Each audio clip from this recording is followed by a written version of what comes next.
and how fortunate that you are to have had a partner who was able to be that safe space for you, right? And be that soft place to land. Oh, I'm getting teary.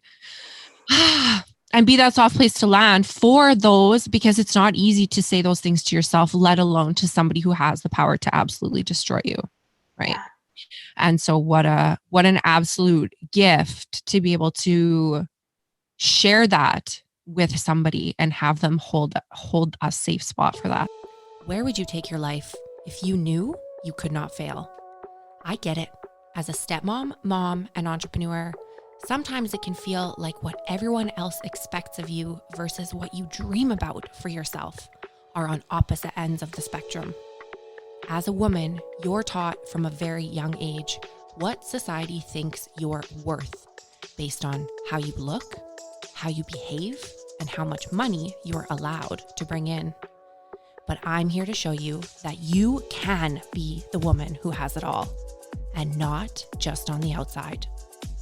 I'm Brittany Lynch, and you are the queen of your castle. Hello, hello, hello. Welcome to another episode of the Queen of Your Castle podcast. I am your host, Brittany Lynch, and I have a special surprise for you today. We have a wonderful, amazing, beautiful guest on the show today, and I couldn't be more excited and humbled and honored to have her here for an interview. I was actually thinking of when I just started Step Queen a few years ago, and I had maybe like 20 followers on Instagram as just this little baby. And here, this super official, super important stepmom influencer reached out to me and asked me to be an affiliate for one of her programs, to help her sell one of her programs. And I just about had a heart attack. I was like, I made it. Like I made it. I made it. And so now to be sitting here with Kristen from Stepmomming, having a conversation, having her as a guest on the podcast feels pretty good. It feels like a pretty full circle moment. So without further ado, special guest Kristen from Stepmomming, go ahead and introduce yourself for our listeners who have no idea who you are. Hey y'all, I am Kristen. I am the founder of Stepmomming.com. Super excited to be here. Brittany and I have been connected for several years now, but finally sitting down face to face to chat with y'all. So excited. At Stepmomming.com, we have a few different resources. We put out a weekly blog post every week, just meant to really validate the stepmom experience and guide you on that journey. We've got a shop full of printable resources, tons of coaching, different opportunities there. And then also we've got a private Facebook group for stepmoms to come in who are just looking for reassurance that they're not alone. Mm-hmm. Mm-hmm. Yeah, your blog was actually one of the first blogs that I came across in my endless journey searching for something that made me feel not like a monster, right? And I can't say enough good things about your blog. It's so raw and real and vulnerable and no BS. And yeah, you're a blessing to the stepmom community, that's for sure. Thank you. So I've asked Kristen to come on the show today to kind of give you listeners an idea of her journey, not only as the founder of Stepmomming, but the reason she founded Stepmomming was because she was a stepmom, right? And I won't speak for her. I'll let her tell her own story, but I would imagine was some kind of a special journey that got her to the place where she founded a very impressive blog for a lot of women to come and feel safe in. So, Kristen, why don't you kind of let our listeners know, how did you meet your now husband? What was that beginning of your stepmom journey kind of like pre-stepmomming blog days? What was that like for you? Yeah, so we met online, as you do in the 21st century. And I had this rule that I was not going to date any parents. I had a bad experience in the past, and I was like, not going to do that again. And then he just was perfect. And he was everything I had been looking for, everything I thought didn't exist. And his daughter was adorable. And he like never tried to hide that. That was his profile picture on his dating profile. And I was like, let's just see. Like, surely he's not as good as he looks on paper. Like, so went on a first date and it was crazy. I mean, we talked the whole time. We talked about mistakes. We talked about our paths. We talked about our goals. And it was just the most intimate first date ever, getting to really connect on that deeper level. And we didn't want the date to end, but there was this really long line at the restaurant. This is such a sidebar conversation, but I'm going to tell it anyway because I love the story. And there was this crazy line at the restaurant. And we're like, we can't keep sitting here talking. So we walked across the parking lot and there was a Best Buy there. And we ended up sitting in front of one of the TV displays and talking for another 2 hours at the Uh, Best Buy. We didn't want the date to end. I love it. I know. And so I feel like, you say cliche, the rest is history, but I just couldn't get enough.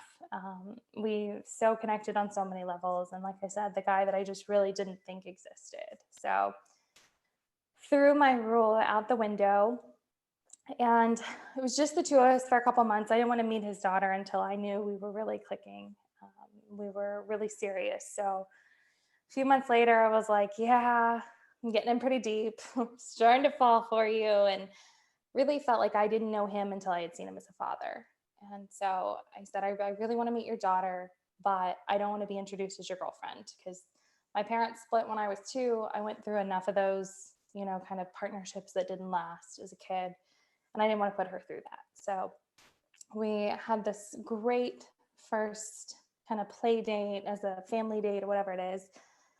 We met at a trampoline park and she got to lead us around and we were on her turf and I was just daddy's friend and got along so well. And I was just in that sort of honeymoon period for the longest time of like, look, I get to play house and it's this like built-in family and there's a perfect spot for me. And I was really blissful for a while.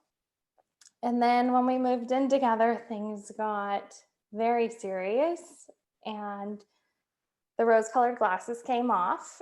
It was less of, this is fun, let's play happy. And this is more of, this is a real thing. These are real lives. You need to figure out what it means to be a stepmom. I wasn't just, doing the Wednesday play date like we had been. This was so much deeper and so much more complex than that. And I started to really struggle. I was not doing the things that lifted me up. I wasn't taking care of myself, trying to just be the perfect stepmom, trying to do all the things. And So then, what did that look like for you, Kristen, when you said you stopped doing the things for you? What did that look like? What was life before you moved in? And what did you give up that you thought you were doing because you were going to help this relationship with your partner and his daughter? so I was very driven before I met my husband. I was working full time at a corporate job, working up my way up the ladder, making moves. When I would leave work for the day, I would go and tutor for several hours. I had several students that I helped tutor in the afternoon. And then I would go home and I would work on my master's degree. I was doing online classes. And on weekends or when I could, I would go see my family, my sister and my nephew. I would visit my dad or my mom and just have a lot of family time in my free time, what little free time I had. And then when I moved in with Kevin, I stopped tutoring because I had moved away from my students to move in where he was in Krista's school district. And I was hardly seeing my family because I had this obligation. Nobody put it on me, but I put it on myself that when she's here, I need to be here. And looking back, that was pretty damaging for me personally, but also for their relationship. They had gone from just the two of them to now I'm a constant presence. And I wasn't giving them space to let their relationship grow. And I wasn't giving myself time for me. I did still do my master's classes and finished my degree, but as far as seeing my family and working with my students, I wasn't doing those things that really I had grown so much in doing those things. And I definitely felt a hole after a while when I wasn't doing that. Like a total overnight identity shift. Like, this is who I used to be, and this is who I think that I need to be now for these people. Yeah. So let me ask you this then. Obviously, I mean, because we're sitting here having this conversation, obviously that didn't pan out for you, right? And I think that a lot of people listening to this maybe have had a similar experience where we have this looming feeling of guilt and, like you said, obligation, and no one else put it on us, but we think that we're stepping into this space, and therefore if I leave, if I entertain my old habits, my old everything, then I'm failing this family, Mm-hmm. right? But as I'm sure you're about to tell us, it's really quite the opposite. Am I right in assuming that? Am I right in that assumption? Yeah. Because I got so burned out trying to be the perfect stepmom that I wasn't even a good stepmom anymore. I was not happy, and I loved them, but I wasn't the, vibrant, happy person from that very first play date that she remembered. I don't I don't even know the right way to describe it. Just I had nothing left to give. I had just so burned out that I couldn't be present, and I couldn't give any more to them. And so something had to change, and I started to call my sister and say, I would really like to see you. I really miss you. And then feel super guilty when I would take that time. But I would come back so refreshed that it made it a little bit easier the next time. It made it a little bit easier the third time. And the more that I came back refreshed and happy and ready to go at it, the more that Kevin encouraged it. And he would say, you haven't seen your sister in a while. Why don't you go see her? And looking back, he may have been like getting a little grouchy, like you might need to go do something with somebody else for a little bit and come back. But it was so, so important. And it helped me by seeing that transformation and feeling it in myself. It helped me to not feel guilty about it when I did it. And when you have this kind of qualm with being okay with self-care, I guess, you can look at it as I'm doing this for everybody else. If you need to, like, if that's how you need to justify it, you can say, well, I'm just doing this so I show up better for everybody else. If you feel like it's too selfish to do it for yourself. I love that way of looking at it, because there are that, yeah, that's great. I can't do this for me, but I can do it for you. Right. Right. So most stepmoms who I've talked to, there comes a point in time when you're like, something's got to change because this can't go on anymore. Was that moment present for you, or did it just come like when you started to go see your sister and you realized how much better that you felt? Was there a clear line in the sand where you're like, I got to change or I have to leave this relationship? Or was it kind of a gradual, I feel a lot better when I'm seeing my sister, we're a lot happier in our relationship? Which kind of path was that for you? So it's funny, I had that moment, but it wasn't at this point, actually. I had that moment. I'll finish that in a second. But for this, it was more of a gradual, like recognizing that I couldn't continue the path that I was on and being able to redirect. I had that moment of, this is coming to a head, like you need to make a decision, either fix it and get better, or you need to leave this relationship because it's not fair to you or Kevin or Kristen or Krista. Um, when I suffered from really awful second wife insecurities, and I was questioning everything, and he didn't ask for the divorce. So it was always in the back of my mind, well, if he had it his way, he would still be with her, or he'll never love you the way he loved her, or you'll never have a bond as special. And I was just always, there was always this voice in the back of my head that was bringing me down and not allowing me to fully give to this relationship and fully believe it was going to work out and that it was going to be even more magical than his first marriage. And not only give probably, but also receive, right? Mhm. Like when we're in this space where we're like so insecure, we've got all these insecurities, we think he didn't ask for the divorce, right? He still loves her. Then we're not able to receive when our partners are showing us how much they love us. We're like, right? I'm going to prove to myself that you don't actually love me. Right. And so as much as we can't give. It's I think that's something that we don't think about often, right? We don't realize when we're blocking ourselves from our partner's love. Right. Yeah, and you're totally right. I'll often tell clients like you will see what you're looking for, and if you're looking for reasons why he wants to be in his past relationship, I'm sure you can create those. I'm sure you will find those. But if you're looking for the ways that your partner is showing you that they want to be with you, you'll see those too. Mhm. So just opening yourself up to that, I think, is so important. So how did you get past these insecurities? How did you move through that? I will tell you, it was a long path with a lot of wrong turns. But for me, journaling was crazy instrumental for me. One day I found a quiet place next to the lake and got a pen and paper out. And I was like, this is it. This is the moment that I have got to make a change. And I would write out a question of like, why are you so afraid of this? And then I would just keep writing until I felt like I had gotten to an answer and I could understand that answer, or recognize the trigger, or recognize the core fear there.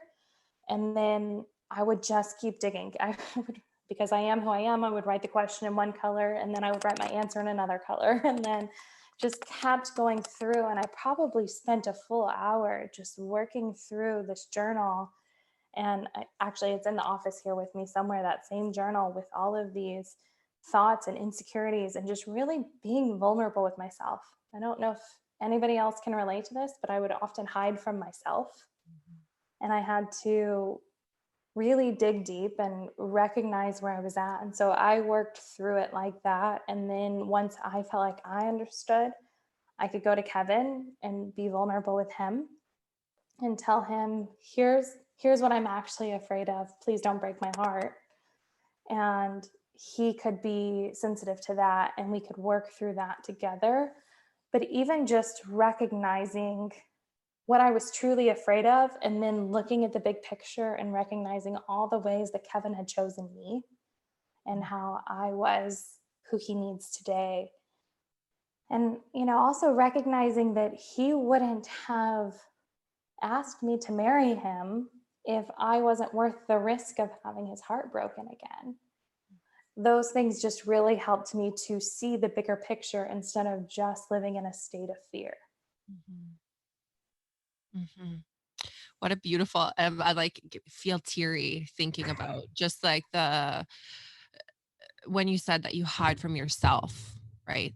And I think I know that my clients inside of the story, hi girls, if you're listening, they and I and we as stepmoms, that's what we're doing, right? We're hiding from ourselves. And to be able to get to that place with yourself where you're sitting with a journal on a park bench, so exposed to yourself, that's the scariest part, I Yeah. think. So how terrifying, but how liberating all at the Yeah. same time. Okay. Nice. I feel like we all just need that collective deep breath Yeah. after something like that. It's so terrifying. I think you're so right. It's so terrifying, but it's necessary. And I don't think you can really move past that place of, you're at this crossroads. I don't think you can move past that place until you get really real with yourself and really real with your partner and actively choose that step forward, even through the hard, even through the stuff that makes you want to cry and hide. You have to make that decision to move forward in this kind of relationship. Mhm. Absolutely. Absolutely.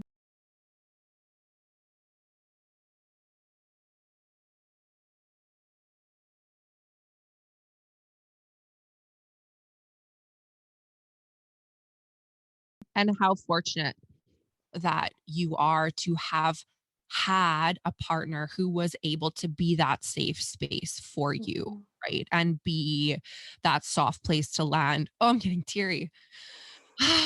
And be that soft place to land for those, because it's not easy to say those things to yourself, let alone to somebody who has the power to absolutely destroy you, right? Yeah. And so what an absolute gift to be able to share that with somebody and have them hold a safe spot for that. So, oh, amazing. Yeah. Just amazing. We're so lucky as stepmoms, and I had the same rule as you did. No guys with kids, right? No parents. I'm not doing it. But there is something. The reason we are stepmoms is because our partners are the most amazing people, Yeah. right? There's something that happens when they have to have those experiences that makes them show up so differently for us. And for as many challenges and bad things as you can say about being a stepmom, we're so fortunate. It just, which lens do you want to look through? Right. So after you went on this beautiful journaling, healing journey with yourself and realize that you have the most amazing husband who can be that soft place to land and hold that vulnerability with you and work through that with you together. Tell me about the evolution of your relationship after that, after you started to let go of these insecurities and after you started to let go of blaming his ex-wife and blaming the past. So, in a lot of ways, it was that overnight transformation that every stepmom dreams of. It was that, like, is it the Claritin commercial where everything was cloudy and now it's bright and you can see again? In a lot of ways, that's what it did for me. I had this mantra of comparison is the killer of joy. And when I would be in that place and wanting to go into those old habits of comparing or fearing that comparison, I could just recite that to myself and kick myself back out of it. So that was a huge step forward for us. But I still had some unhealthy habits or thought processes that I had to work through. And so I had a few different revelations throughout the years. It wasn't even until the last, probably last year that I really recognized all of the ways that I was living in response to his ex and to his past, Mhm. and made a conscious effort to stop doing that. And it could show up in little ways like, sure, we won't plan Christmas with Kevin's extended family until we have her with us. And so rearranging everything around the custody schedule or trying to move mountains to get her here for that. Or it could be big ways of we want to move. So we have put in an offer on a house, but it's going to be farther away from his ex than our current house is. And recognizing that that's a difficult conversation. But I know in my heart, I know in my soul that this is the right move for our family. And I wouldn't give it another thought. It entered once. I think he might have even been the one to bring it up, like, well, we have to have this conversation.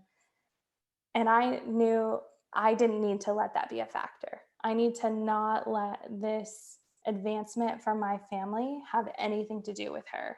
Mhm. And that was another really big way that our relationship could grow from there and that I could grow personally. So I like to tell my clients just baby steps. You don't have to have a huge transformation like I did on that one day.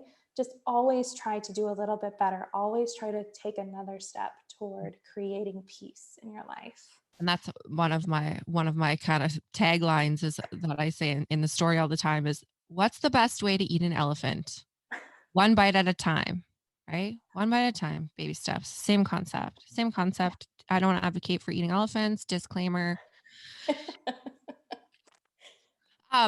Curious. I just want to pick at this one a little bit. When you say that you put this offer in on this house, right? And you're kind of freeing yourself from what she might think, what her reaction might be.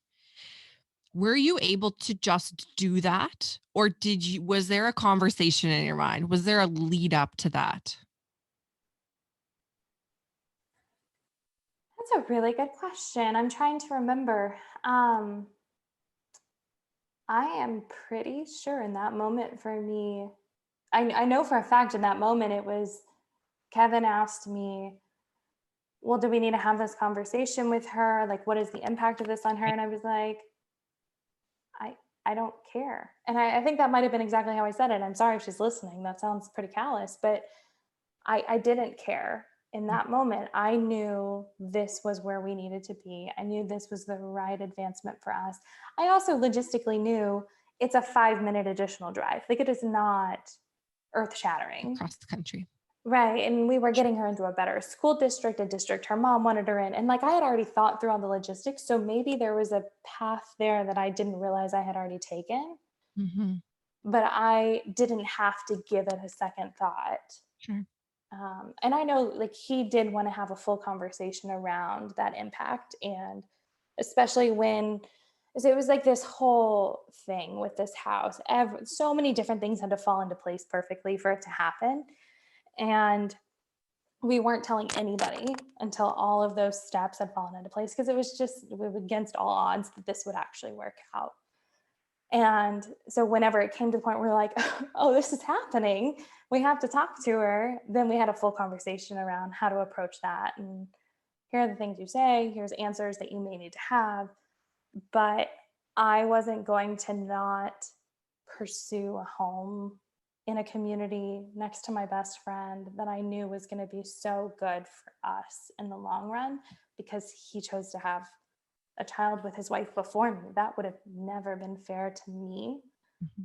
That my decision for my family had to be affected in any way by their relationship before me. Mm-hmm. I love that.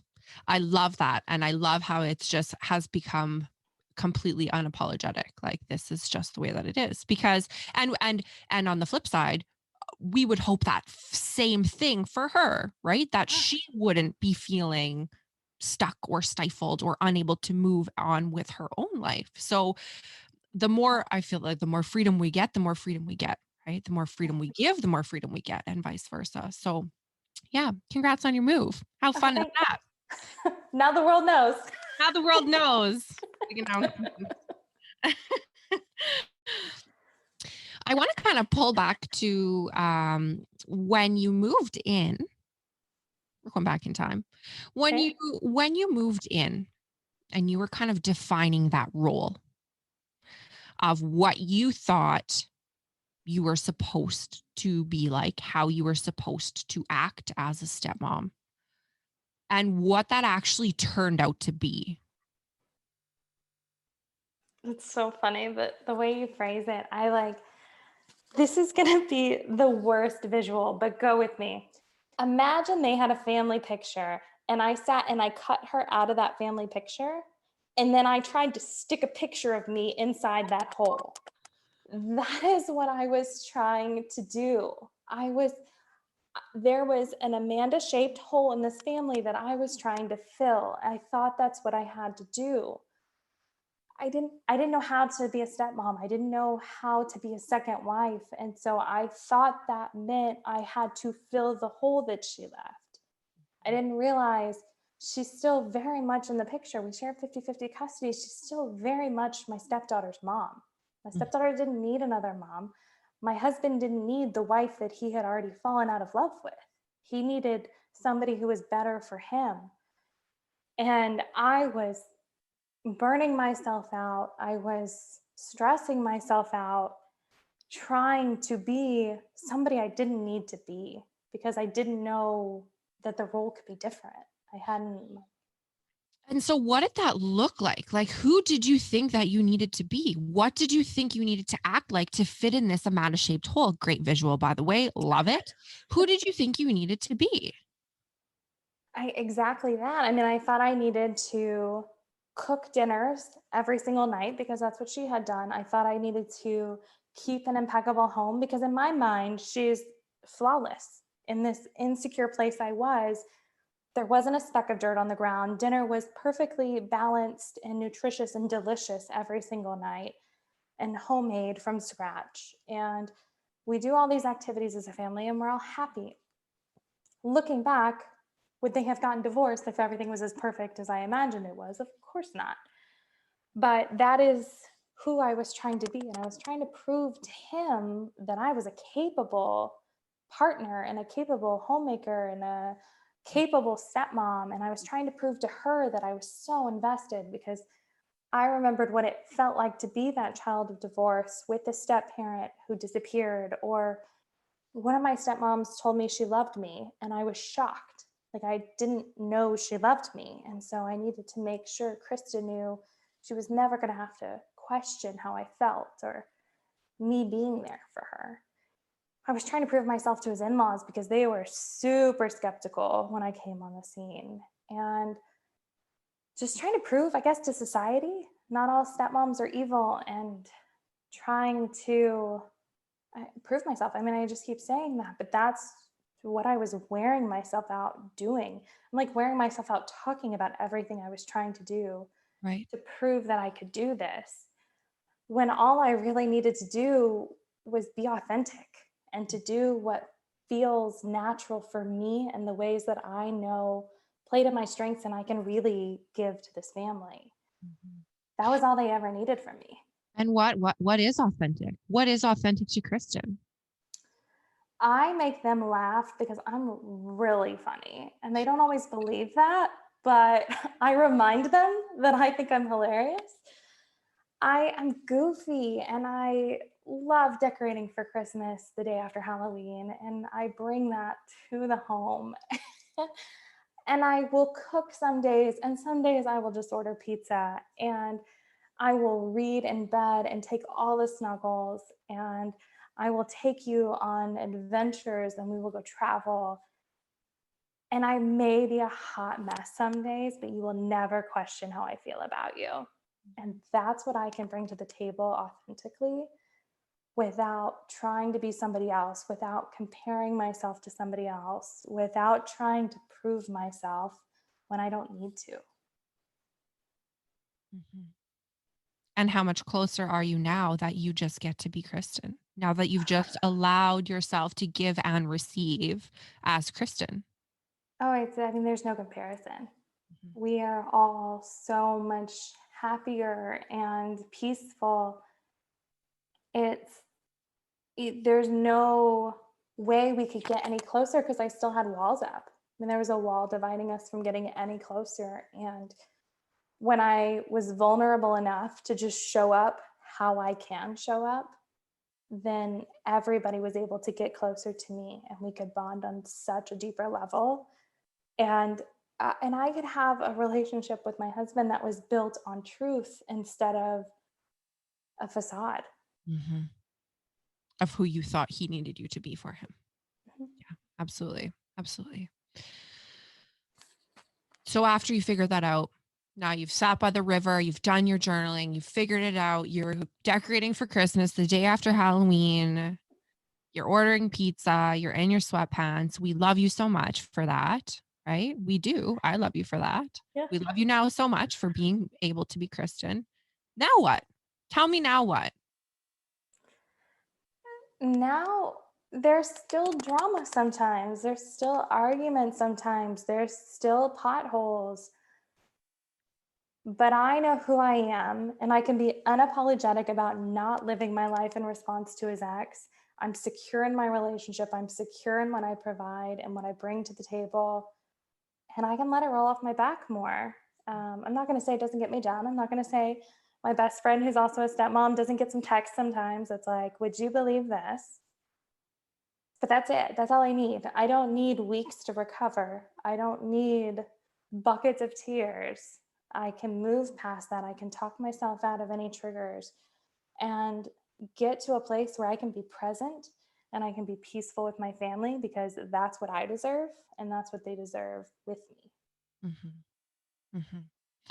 Um, and I think it's so important that you just were authentic about that because we never get there, right? Like there's this elusive place that I think that stepmoms think that we get to where we're just like, once we hit this level, we're just there. right? And there's no potholes and there's no battles and there's no tantrums and there's no asking for more money, right?